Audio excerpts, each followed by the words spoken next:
Hi everyone, welcome to Living Traditions Homestead. My name is Sarah. Well, today we are going to talk about rabbits.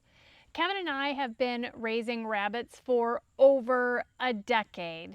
We started raising rabbits in a small homestead in the middle of a big city in the Phoenix, Arizona area, and we did that so that we could start replacing some of the meat that our family bought and consumed with meat that we could raise on the homestead. Rabbits were small, they were not very intimidating, and it was just a really great place to start. We did that because we felt like we wanted more control of our food. We had learned more and more about the food system and wanted to start taking control of some of that.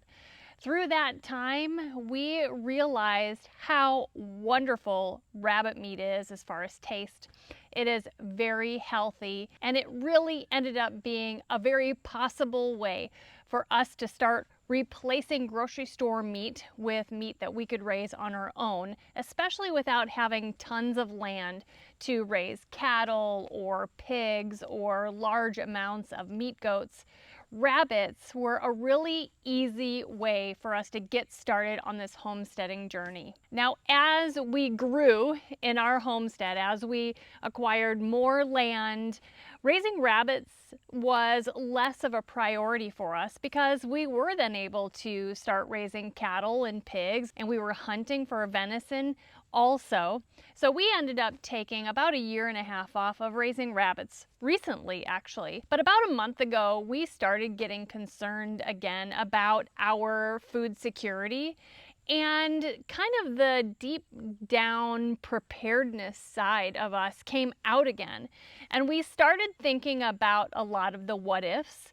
And we decided to go back to raising rabbits on our homestead as an additional source of meat for our family. Now, I think that raising rabbits as a meat source is really a perfect thing to do if you are starting to or have already had kind of the preparedness mindset. Rabbits require very little space to be raised on. They're actually easily portable. You can move them from your homestead if you need to pack up and move quickly. They're easy to take with you. They're also very versatile to feed. While feeding them rabbit pellets is the best thing that you can do for them, they can actually survive on grass, hay, and a lot of other things that you can forage for them to keep them producing and to keep them alive. Rabbits are also very quick to mature, not only to the size that you can harvest them for their meat, but also to sexual maturity.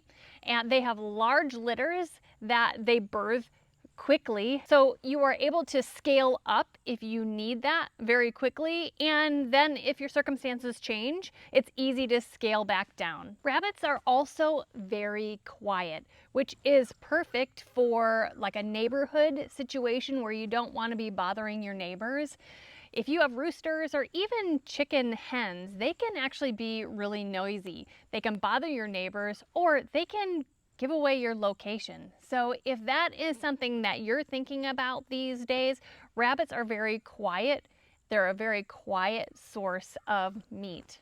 The other thing is, rabbits are really easy to process. When it's time for you to eat or when it's time for them to go, they're super easy.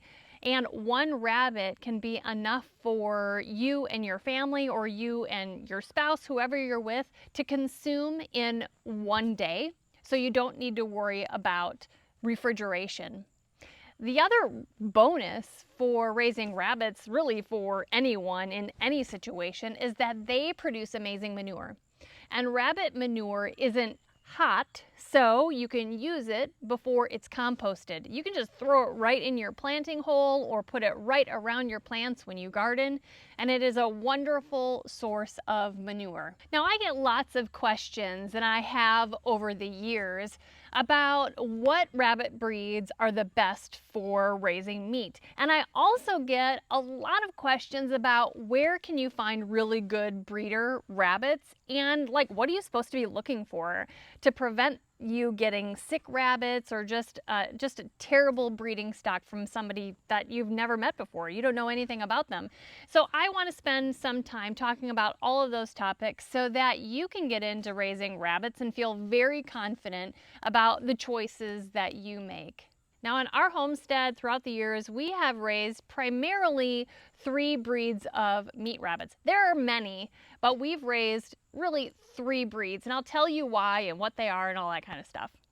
So right now, the rabbits that we are raising and the breed that we come back to all the time are New Zealand whites. Now, the color doesn't really matter, but the New Zealand rabbits are basically a sure thing. They're a nice large breed. The mothers typically will produce large litters, like 8 to 12 babies per litter. They are very good mothers. They skin out very easily. They're very easy to process, and their kits or their young, their babies, raise up to butcher size very quickly. Generally, I'd say 10 to 12 weeks, and they are ready to be consumed. They're ready for the freezer. Now, in the past, we have also raised the Californian rabbits. They look just like a New Zealand, but generally they have a black or gray nose and black or gray ears. They have done well for us as well.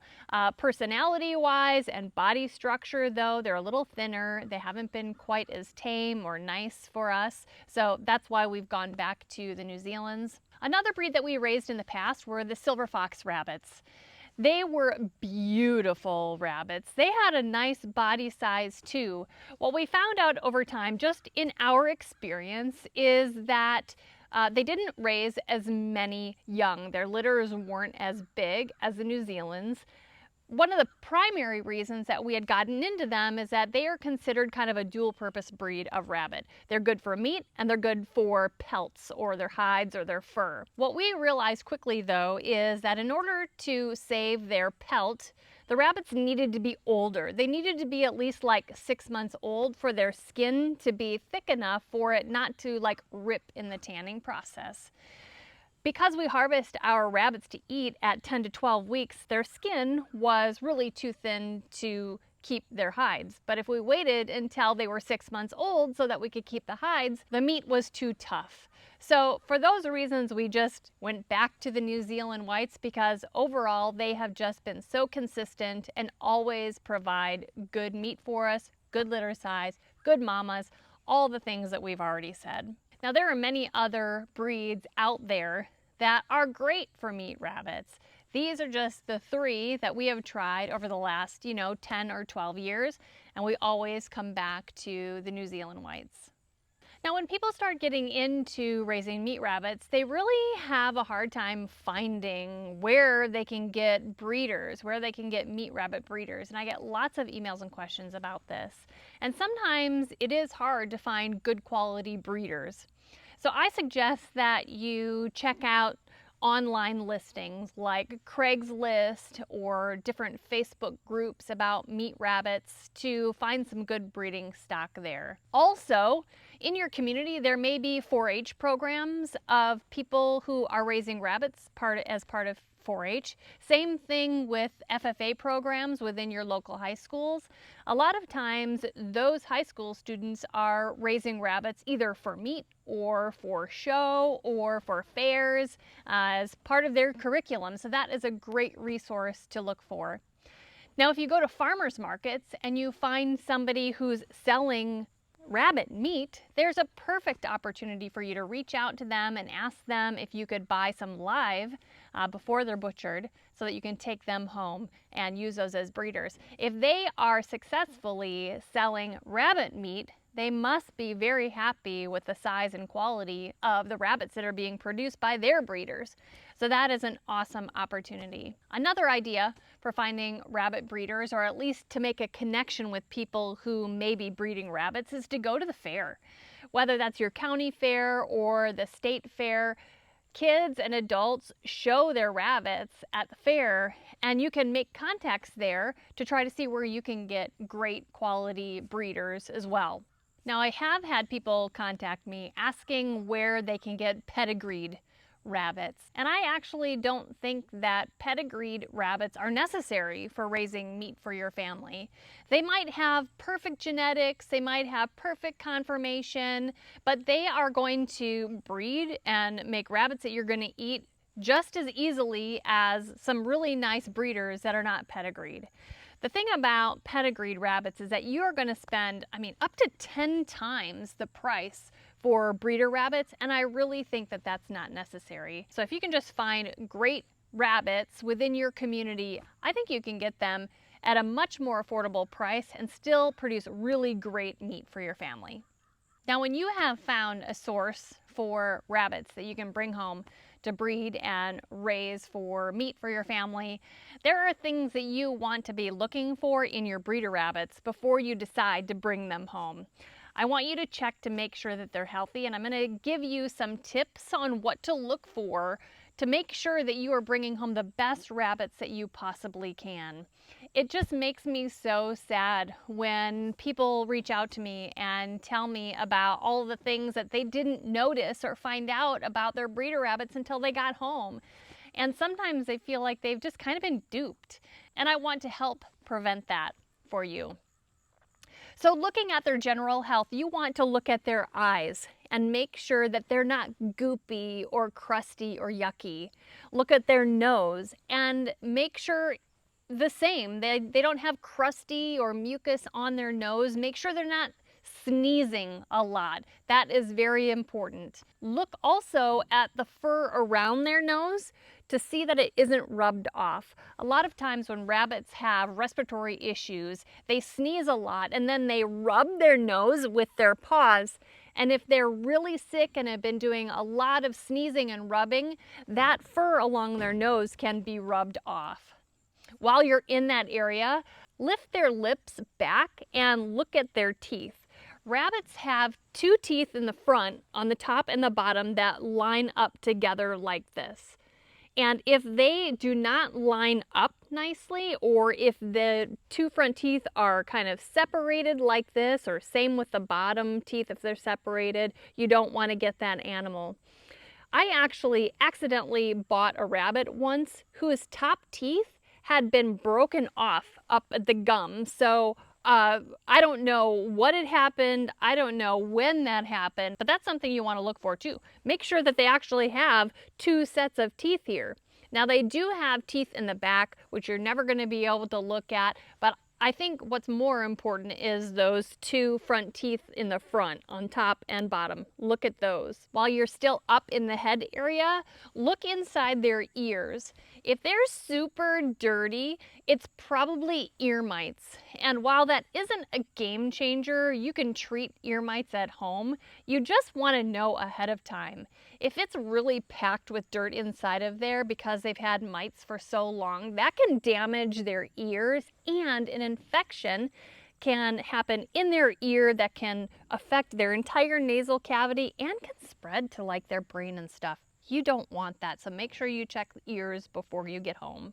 Next up, turn them around and check out their rear end. You want to make sure that it's not covered in matted poop or any evidence of diarrhea. That could also be evidence of parasites like coccidia or coccidiosis. Look at kind of where their genitals are to make sure that they haven't been on their urine in their cage so much that it's created urine burns on their genital areas, specifically with the older males.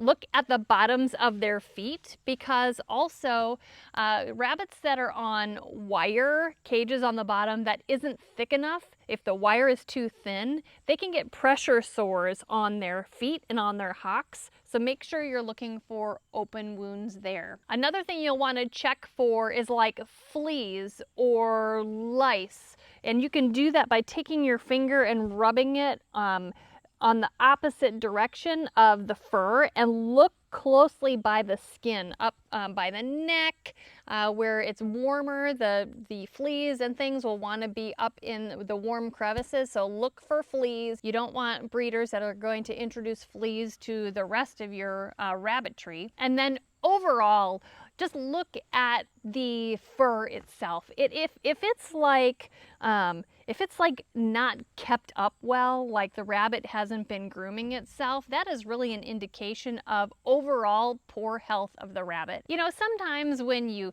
pick up rabbits or when they're in a location that they're unfamiliar with, they'll like rub into something and then it will just like, you know, their fur will get messy or something. That's not what I'm talking about. If they just look completely unkept all over the place, or they've got mats and they haven't been taking care of themselves, sometimes that is an indication that the rabbit overall is just not very healthy. So you've looked over this rabbit, it still looks great.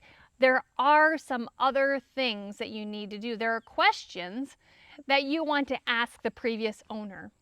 You want to know how old the rabbit is and the date of birth. You'll want to know, especially if you are buying does, if they have been exposed to a male, if they've been bred intentionally, or if there's a possibility that they could have been bred unintentionally, and any kind of dates that you can get from the previous owner so that you know when to put a nesting box in with them and when to potentially have kits be born on your homestead. You'll want to know what they've been eating. You'll want to know if they've been fed pellets, and if so, what brand, what protein level, mainly so that you can start to transition your rabbit to whatever pellets you're going to feed them and have that be a slower process.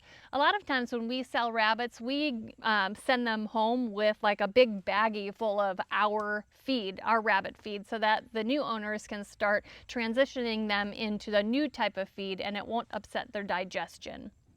You'll want to know if the rabbits have gotten any treats before, and if so, what kind. If they have been given hay, if so, what kind, just so you know what your rabbit has been exposed to. And along the same lines, you'll want to know if that new rabbit has ever been on the ground. Because if they have never been exposed to fresh grass like this, and you just put them down on the ground and they eat an abundance of that, it can really upset their stomach and their digestive system if that's not introduced gradually. So you'll want to know if they've ever been exposed to fresh food like that, or if they've ever spent any time on the ground or even in a tractor situation like this. If you're buying a doe and that doe has kindled or given birth before, ask questions about how that went. How many did she have? How many died after birth? How big were they when they grew out? Was she a great mother? Did she make a good nest within her nesting box? If you're buying a buck, ask similar kinds of things. Have they ever successfully bred another doe? If that buck is older, but it's never bred a doe, ask why. Same with the doe. If you're buying a doe who's older, and in my opinion, anything over 6 months, you'll want to know why they never bred that doe. And if that doe, you guys listen to me, if that doe has never been bred and it's a year old, I highly recommend that you don't buy a doe that hasn't had a litter of rabbits prior to 1 year of age. Now, the last thing that I want you to pay attention to when you go looking for rabbits and you're picking one out is you want to look at their temperament. Are they terrified to be around humans? You know, you're going to need to, at the very least, carry the rabbits from one cage to another so that you can breed them. You need to be putting your hands in and out of their cage to give them a nesting box, to feed them, to do all kinds of things. So you don't want a rabbit that's going to be completely terrified of humans. You also want to look for and pay attention to if the rabbits, when you approach them, are they grunting? Are they lunging at your hands and backing off? Are they thumping their feet because they're so scared, and that's a warning sound that rabbits will do, that they're feeling threatened? All three of those things in my book are signs of aggression, and those are not characteristics that you want in your breeding stock within your rabbitry. So you've identified your rabbit, it looks very healthy, its behavior seems wonderful, and you decide to buy those breeders and bring them home. Then what is next? Well, you need to introduce them to their new living environment.